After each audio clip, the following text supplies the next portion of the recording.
You ever heard of a man who fought an entire German unit completely alone? The voice drops low, heavy with disbelief. A man so brave that even his own army thought his story was impossible. Born not from privilege, but from dust and desperation in a tiny Texas farmhouse. No glory, no fame, just grit and a rifle clutched in trembling hands. His name was Audie Murphy, the most decorated soldier in American history. But behind those shining medals, behind the newspaper headlines, hides a truth so wild it feels like a legend whispered through the smoke of war. How does a skinny kid, barely old enough to shave, become the nightmare that haunted Nazi soldiers? What really happened that frozen day in France when he stood atop a burning tank destroyer, fire blazing beneath him, machine gun in hand, holding off an army alone? And when the war ended, when the guns went silent, what kind of man could walk away from hell only to find a darker one waiting back home? So stick around, because this isn't just another tale of bullets and bravery. This is a story about fear, courage, and the haunting cost of survival. This is the true story of Audie Murphy. Texas, 1925. The sun blazed mercilessly over Hunt County, a land where dreams came hard and water came harder. And there, on a creaking wooden porch, stood a barefoot boy, his eyes tracing the slow dance of dust devils across the dry fields. His name was Audie Leon Murphy, one of 12 hungry mouths in a farmhouse that barely stood against the wind. His father, Emmett, drifted like a ghost from job to job, always chasing something and always coming up empty. His mother, Josie, was the anchor, holding her children together with little more than faith, a few scraps of food, and an unbreakable will. Audie wasn't born with privilege. He was born with hunger for food, hunger for something greater. By the 5th grade, school became a luxury he couldn't afford. Cotton fields needed hands, and his family needed him more than his books did. By 15, his rifle was his teacher, and his aim was flawless. 50 yards, dead center, every time. That gun wasn't sport, it was survival. Then came June 1940. The world erupted into chaos, Europe burned, nations fell, and tyranny marched beneath the swastika. From the flickering light of a theater screen in small-town Texas, Audie watched, wide-eyed, as Hitler's armies crushed everything in their path. Something inside him sparked. Not pride, not fame, just the simple, righteous fury of a kid who hated bullies. Always had. He ran to the nearest recruiting office, ready to fight. But the sergeant just laughed. "Kid, you look 12. The Marines said no. The Navy said no.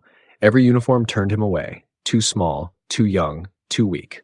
But Audie didn't know how to quit. He forged his papers, added years to his age, and on June 30th, 1942, the U.S. Army finally said yes. 5'5", 112 pounds. A boy who looked like he belonged behind a school desk, not a rifle sight. No one, not even Audie himself, could have imagined what was coming next, because that scrawny kid from Texas was about to rewrite the definition of courage. July 1943, Sicily. The air was thick with salt, sweat, and the sharp sting of gunpowder. Operation Husky, the Allies' first great leap into Fortress Europe, had begun. And in the midst of that chaos, Private Audie Murphy, 15th Infantry Regiment, 3rd Division, leapt from the landing craft into the blinding Mediterranean sun. The waves exploded around him, artillery screaming, sand flying, men shouting, "Move! Move!" The sergeant's voice tore through the noise. Audie ran, not for glory, not for country. He ran because if he stopped, he'd die. The first thing he saw wasn't victory. It was death. Bodies strewn across the beach, blood mixing with salt water. The dream of heroism died right there in the sand, replaced by something colder, harder, reality. This wasn't a movie. This was war. Days passed, each one a lesson written in smoke and fire. How to crawl without being seen. How to dig when mortars rain from the sky. How to pull the trigger before hesitation could kill you. And even when everyone else hit the dirt, Audie kept moving. He didn't speak much. Words couldn't win a fight. But his actions spoke louder than any shout. Then came the night near Kaneköti, an ambush. Germans above, machine guns cutting the dark to ribbons. Murphy slid forward through the rocks, silent as a shadow. A pull of the pin, a flick of the wrist. Boom. Silence. When his squad caught up, it was over. The sergeant just stared, half in awe, half in disbelief. "Damn, kid. Remind me never to piss you off." From Sicily, they pushed north, Italy. Through rain, mud, and misery. Salerno, Anzio, Cassino. Names etched in blood and fog where men vanished before you could even learn their names. But Murphy didn't vanish. He rose. Private, corporal, sergeant. Each rank earned not with words, but with survival. Medals began to pile up, Bronze Star, Silver Star, the Distinguished Service Cross.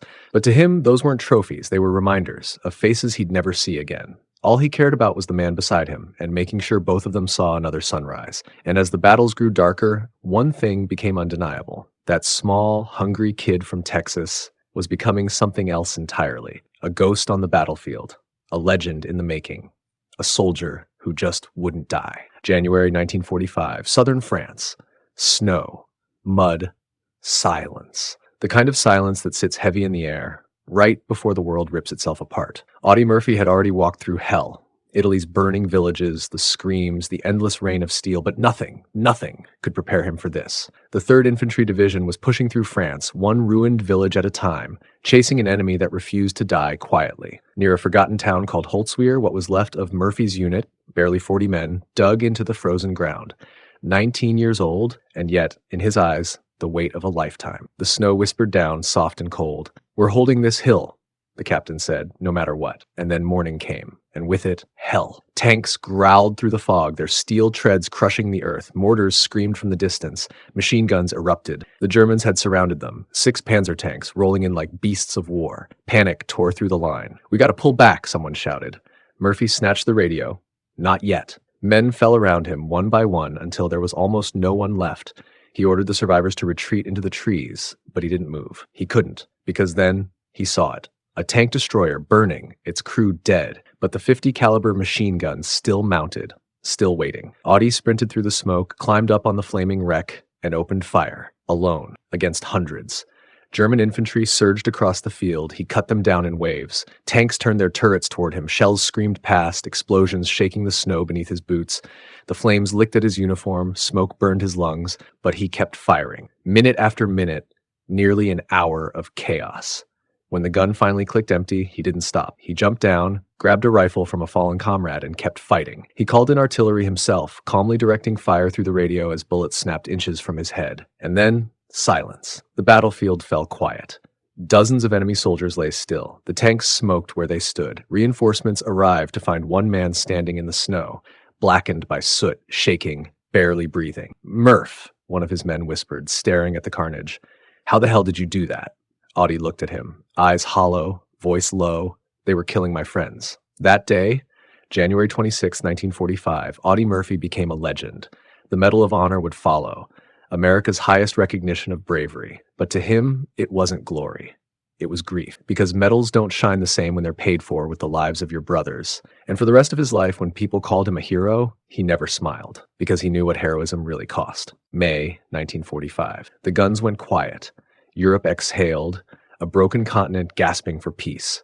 Germany had surrendered. The war, at least on paper, was over. But for Audie Murphy, peace wasn't a homecoming. It was another battlefield. He came back draped in medals, cameras flashing, crowds cheering. The bravest soldier in America, the headlines read. But behind the applause was just a 20-year-old kid staring into the dark every night, trying to drown out the echoes of gunfire that never really stopped. Reporters begged for stories. He stayed silent. Fans wanted smiles. He couldn't find one. They saw the hero. They never saw the haunting. Back in Texas, the world he'd left behind was gone. His mother, gone. The farmhouse, gone. The family scattered like ashes on the wind.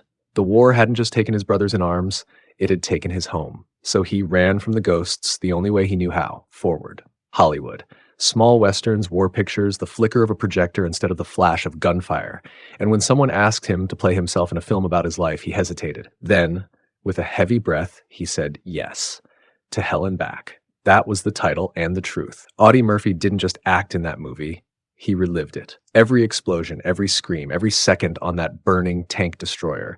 The film shattered box office records. But for Audie, it wasn't entertainment. It was therapy, or maybe punishment. At night, he couldn't sleep. He kept a gun under his pillow. Sometimes he'd wake up drenched in sweat, convinced he was still in France, the flames licking at his boots. They called it battle fatigue back then. Today, we know it as PTSD. But back then, no one wanted to hear that heroes could break. Fame didn't save him. Money didn't save him, because war leaves scars that no medal can cover.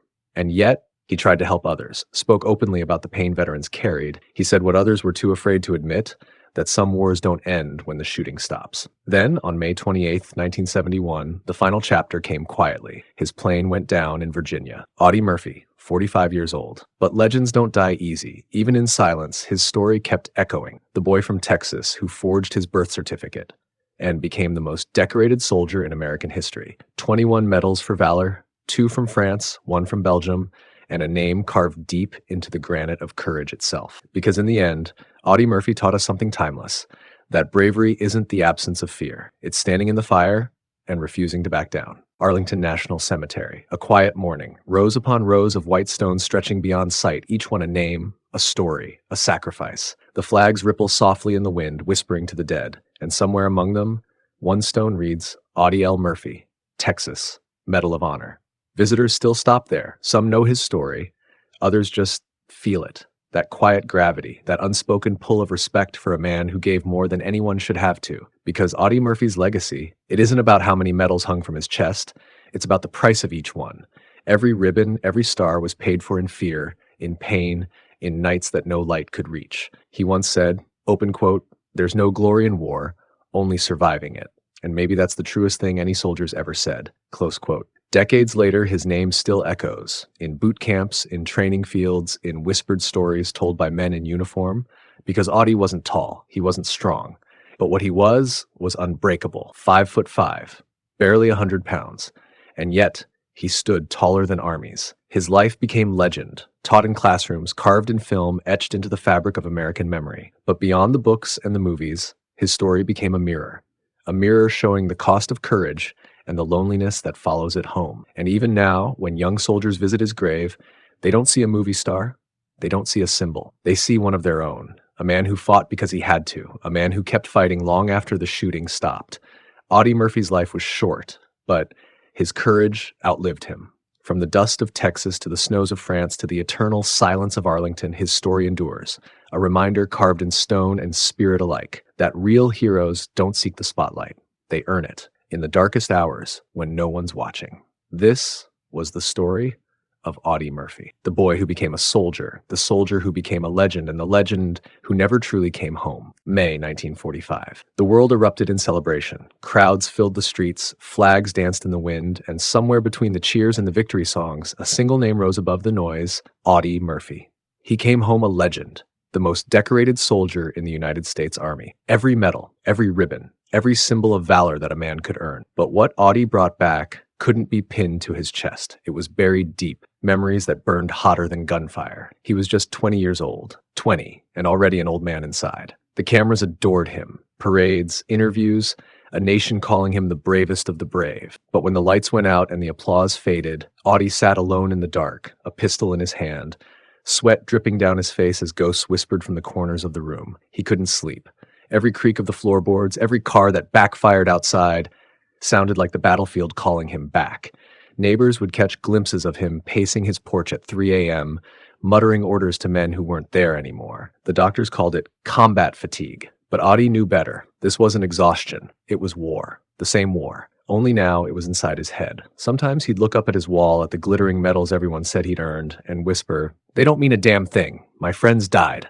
I just didn't." He tried to chase peace, that American dream everyone promised, a quiet home, a normal life. But peace was a luxury that never came. So he turned to writing, bleeding his nightmares onto paper. Each page, a confession. Each word, a wound reopening. That book would become his salvation and his curse. Because when Hollywood came calling, Audie Murphy thought he'd found a new mission. But the truth was, he was about to step into another battlefield. Only this one wouldn't have uniforms, just cameras. Los Angeles, 1949, the city of dreams, where smiles are currency and nothing is ever real. For Audie Murphy, fame wasn't what he wanted. He wanted distraction. Anything to drown out the echoes that followed him home. Producers saw a headline, America's Most Decorated Soldier. They didn't see the trembling hands, the nights without sleep, the eyes that had stared into hell and never looked away. They saw a story, not a man, scarred by it. You should be in pictures, kid, they said. At first he laughed. He wasn't an actor. Death had stared him down, stared through him. A camera? That was nothing. He started small, a few westerns, a few action flicks. People loved him. There was something in his quiet intensity, the way every word carried weight, the way you believed him. Then came the call that changed everything. Universal Studios wanted to make a movie about his life, to hell and back, and they wanted him to play himself. At first, he said no. He didn't want to see the faces again, didn't want to hear the screams, didn't want to stand in fire. He'd already survived. But eventually, he said yes. Not for fame, not for applause, but for the men who never came home. So there he was, on set, in the same uniform, gripping the same rifle, reliving the horrors that had once nearly destroyed him. Between takes, he would go quiet, stare into nothing. Sometimes he forgot the cameras existed, shouting orders as if it was 1945 again until someone gently reminded him of the present. The movie hit theaters in 1955.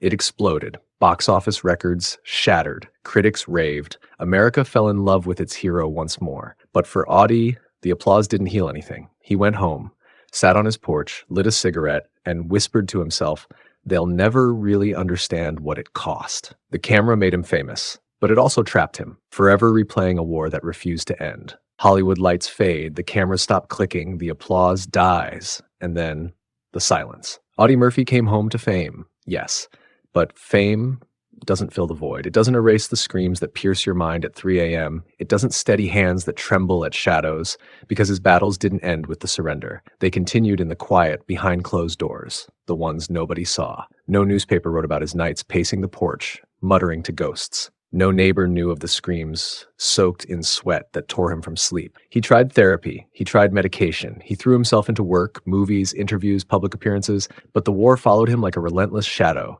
cruel and unforgiving. Alcohol became a companion. Pills became the only escape to sleep. Friends reached out, but he kept them at arm's length. He smiled for the cameras, but inside, he was still in the mud, under fire, in the snow of France.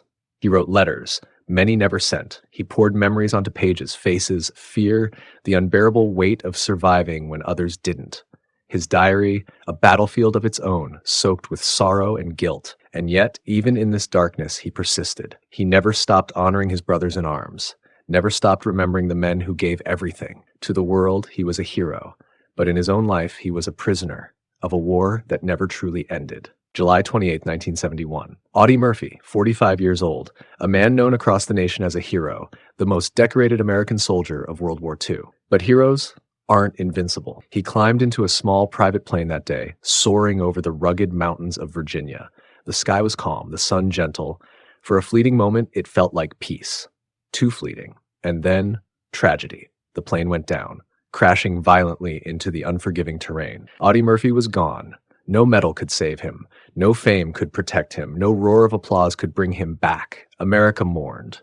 The world mourned. Yet his story didn't end there. It lived on, in the pages of books, on the silver screen, in the hearts of soldiers who followed his footsteps, and in every American who ever asked themselves, what does true courage look like? Audie Murphy's life was brief, but his legacy was eternal. After the war, after the medals, after the fame, Audie Murphy's life didn't slow down. It changed shape. It became a battlefield of memories, grief, and silent wars that no uniform could shield him from. Brothers in arms. The first thing that hit him was absence. The brothers he'd fought beside, gone. Men who laughed with him one day vanished the next. Letters never sent, names memorized, faces burned into memory. Every parade, every interview, every cheer felt hollow, a cruel reminder of those missing. Audie carried them with him, writing letters to families, visiting graves in secret, becoming their voice, their memory, their unbroken chain. The heroism the world celebrated was always tinged with guilt, sorrow, and loss. Life in the spotlight. Hollywood had heard the headlines, America's most decorated soldier. Producers demanded him. The press hounded him.